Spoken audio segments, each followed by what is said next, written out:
amount of time. You and I are working out issues, right now on this TV show. It's a lifelong process. Right. Life is a process. Yes. And, take it day by day.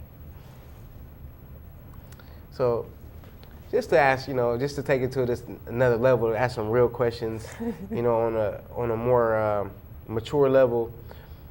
The prison system is overpopulated, with people. Let's just say people. It doesn't matter what race you are, but there's people.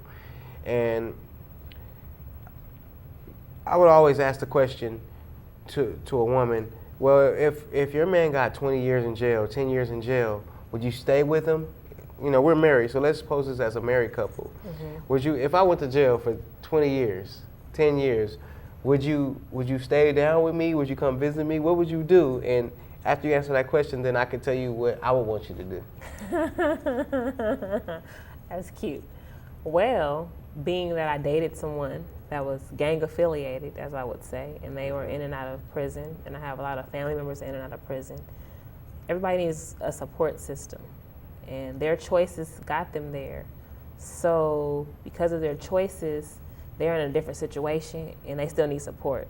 So in that, I would probably relocate myself to whatever prison you're in, because the travel time to prisons is just so long. And I don't think our kids or me could live without seeing you for hours or days in. It would just be just devastating. But I couldn't let whatever that emotion that I was going through with your absence affect our children, and me giving up or just being like, oh, he in jail now, I can do what I want, hey, it's a party. It don't stop, nothing changes. I have to just step my game up a little more because now I'm a single mother.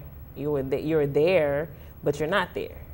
So I would still be there for you by my will, and then I would still have to go on with my life, so I would have to balance all of that. And I don't think that, nothing's impossible.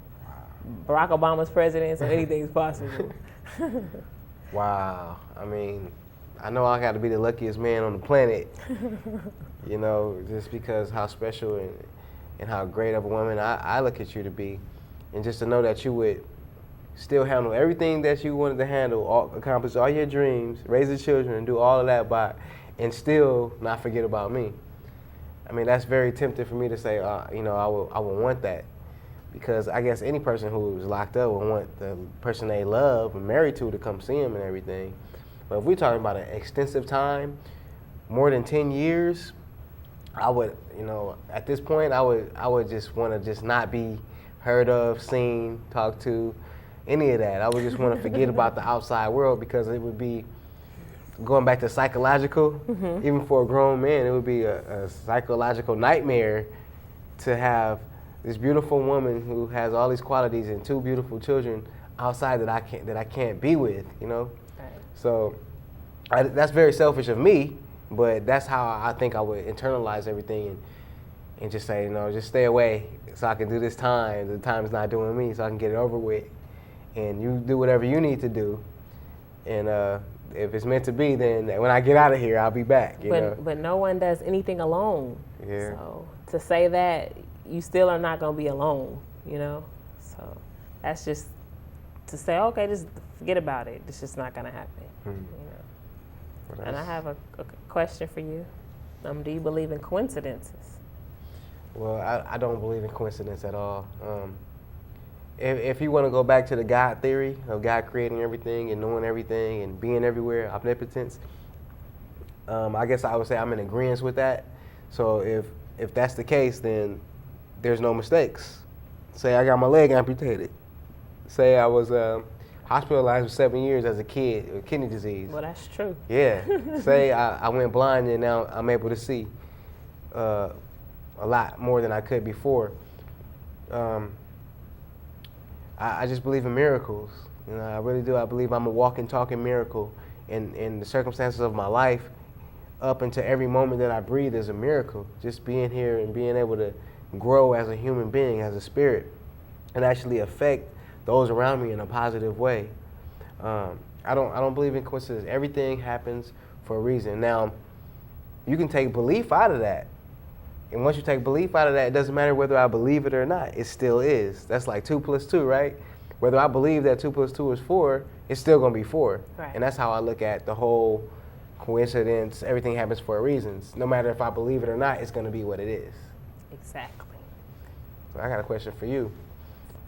Why do black women straighten their hair? Well, I can only speak for myself.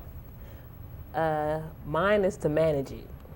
It's very difficult to comb if it's not straightened. So would it be a big afro like this if you didn't? No, I don't know about it being a big afro. It would be just matted all up and pockets of stuff. I mean, you seen women like Angela Davis, back in the 70s and the revolutionary type, they have the big afro and everything and the natural and a pick and everything in their hair. What happened? I mean, why don't black women look at that as an attractive thing? Oh, I believe it's very attractive. Well, do I want to maintain that? No, I'd rather maintain straight than the afro because it's tangled, you got to spray it, it's maintenance. I don't want to do the maintenance of the afro. It's a lot more work to keep the afro. Yes. Wow. I want to limit the work. Everything's quick and fast around here. It gotta be, in the society we're in, right? So I'd rather straight, it can get up and go, or even braids. I don't have no preference. I even thought about dreads, but when you do something like that, that's a commitment. And do I want to commit myself to that with my hair? It's not that serious. I don't take it that serious at all. I'm not worried about nobody judging me. It's at my comfort level. So. I've seen you cut all your hair off, so I know you're serious about that. Yes. Yeah. Whatever I feel, whatever is at that moment, how I feel is done. And then later I might say, why did I do that? What was I thinking? Well, what advice could you give to black fathers, black brothers, and so on and so forth? Well,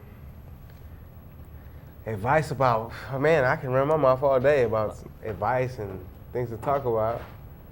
But the advice I would definitely give to our brothers and sisters, or our brothers out there, coming from me, would be to be true to who you are. What I mean by that is, don't look outside of yourself to find happiness.